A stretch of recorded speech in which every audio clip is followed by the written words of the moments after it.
adeemsi Itoophiyaan miseensa dhaabbata daldala addunyaa ta'uu fiixee milkaa'inarra ga'eera Dr. Kaasahuun Gonfee. Adeemsi Itoophiyaan miseensa dhaabbata daldala addunyaa ta'uu fiixee milkaa'inarra ga'eera jedhan ministeerri daldalaa fi walitti hidhamiinsa naannawaa Dr. Kaasahuun Gonfeen.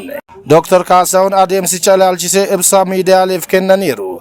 Dr. Kaasahuun ibsa kennaniin tibba kana walga'ii marsaa torbaffaa biyyoota 22 hirmaachise Jeeneevaatti gaggeeffame irratti gareen hojii hirmaata Itoophiyaan miseensa dhaabbata daldala addunyaa akka taatuuf wixinee kan dhiyeesse yoo ta'u biyyoonni miseensa dhaabbatichaas amananii fudhachuu ibsaniiru. Haaluma kanaan biyyoonni 5 ulaagaa Itoophiyaan dhiyeessite fudhachuu fi biyyoonni 9 ammoo fedhii agarsiisuu kaasaniiru. Kanneen keessaa biyyoonni 4 yeroo dhiyootti gabaa shaqaxa Itoophiyaa keessatti akka hirmaatan ibsuu isaanii eeraniiru. Haaluma kanaan dhuma bara 2026 Itoophiyaan guutummaatti miseensa dhaabbatichaa akka taatu abdiin jiraachuu mirkaneessaniiru. Mootummaan federaalaas deeggarsa gaarii hojii kanaaf kennaa jiruuf Dr. Kaasahuun Gonfee galateeffataniiru. Chaayinaan kallattiidhaan gara biyyoota Afrikaa lixaatti tajaajila geejjiba galaanarraa eegalte.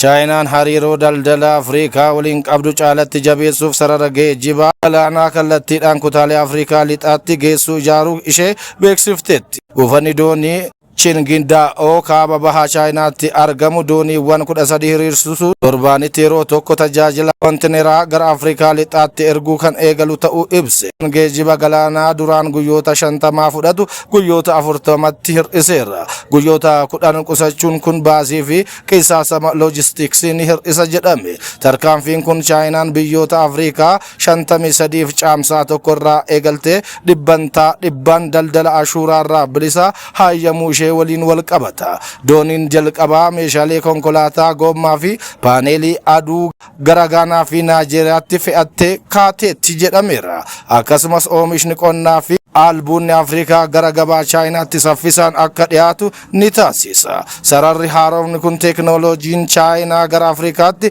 oomishni Afrikaa ammoo gara Chaayinaatti baasii gad aanaan akka dhiyaatu gochuun hariiroo dinagdee biyyoota lamaanii gara sadarkaa olaanaatti ceesisa jedhameera. Itoophiyaa fi Moozaambiik damee aviyeeshiniin tumsaan hojjechuuf walii galan. Abbaan taayitaa siviil aviyeeshinii fi abbaan taayitaa dambii siviil aviyeeshinii Moozaambiik dameewwan garagaraan tumsaan hojjechuuf walii galtee mallatteessaniiru. Daarektarri olaanaan abbaa taayitaa siviil aviyeeshinii Itoophiyaa Yoonaas Abarraa fi hojii raawwachiisaa olaanaan abbaa taayitaa dambii siviil aviyeeshinii Moozaambiik Imaanu'eel Hoozee Koonchee Chaaveez walii galticha mallatteessaniiru. Itoophiyaa fi Moozaambiik dameewwan ogummaa aviyeeshiniin garagaraan hojjechuuf waliigaltee mallatteessuu isaaniitti gammaduu ibsani. Hoozee Koonchee Chaaveezii gama isaaniin hojiilee yeroo itti aanu hojjetamanii fi walga'iiwwan waloon qopheessuuf koree haala mijeessuu hundeessuun barbaachisaa ta'uu dubbachuu ragaan abbaa taayitaarraa argame ni mul'isa.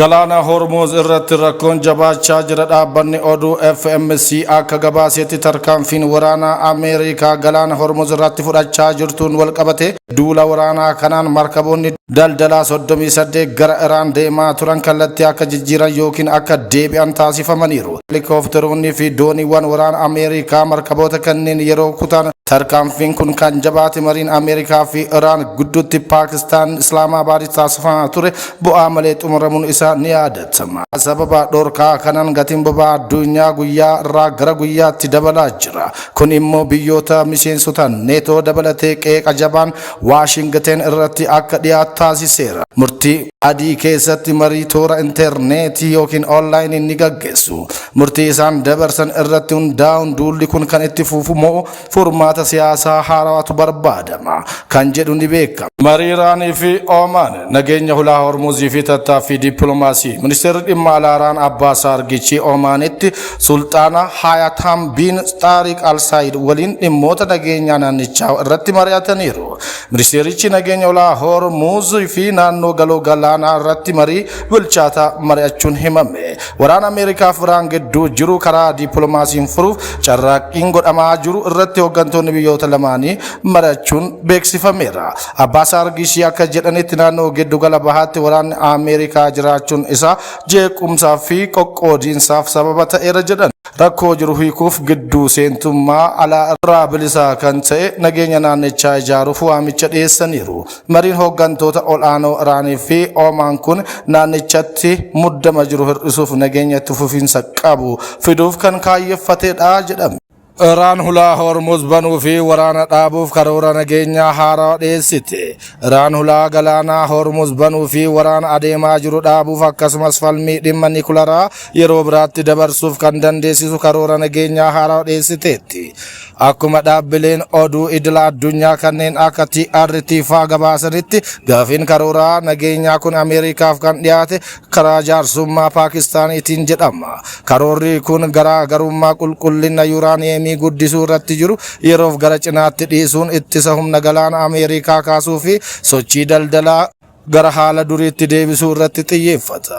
Akka yaada dhiyaatetti waliigalteen dhukaasa dhaabuu yeroo dheeraaf akka dheeratu yookaan dhaabbatutti akka itti fufu kan taasifamu yoo ta'u, mariin niikularaa kan jalqabamu erga hulaan Hormuz banamee fi ittisni galaanaa ka'ee booda qofa akka ta'e karooricha keessatti ibsameera. Ministeerri dhimma alaa Iraan Abbaas Argeechii guyyoota darbaniif Islaamabaadii fi Oomaanitti erga mari'ataniin booda dhimma kana irratti pirezidaantii Raashiyaa Vladimir Puutin waliin mari'achuuf Raashiyaa dhaqaniiru. Pirezidaantiin Ameerikaa Doonaald Tiraamp murtiiwwan itti aanan irratti gorsaa nageenyaa isaanii waliin ni mari'atu jedhamee eegama.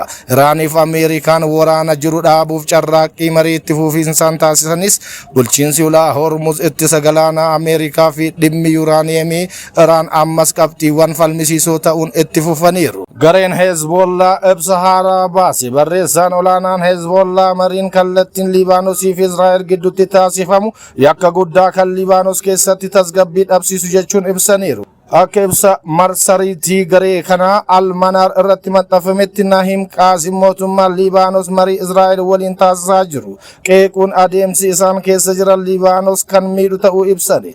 Barreessaan kun akkasumas wayita mirgi Liibaanos balaadhaaf saaxilamu gareen kun yoomiyyuu hidhannoo hiikkachuu ta'ee lola akka hin dhaabne cimsanii dubbataniiru. Liibaanos dhiyeenyaa kana waggoota 30 oliif yeroo jalqabaaf Israa'el waliin kallattiin mari'atteetti. Barreessaan Hezbollah kun mootummaan Liibaanos Israa'el waliin marii kallattii akka dhaabuu fi marii waliigalaa Iraaniif Ameerikaa dabalatee taasisu keessatti hirmaachuun ala furmaata akka hin finne ibsani.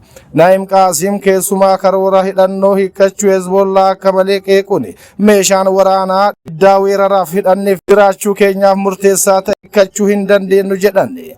Haleellaa Israa'eliitiin sirni fayyaa Liibaanos balaarra bu'uu haakimni BBC'tti hime. Dooktaraa fi ministeerri fayyaa duraanii Liibaanos Dooktar Firaas Abiyaad haleellaan raawwatamaa jiru sirna fayyaa biyyattii irratti dhiibbaa hedduu uumaa jira jedhan.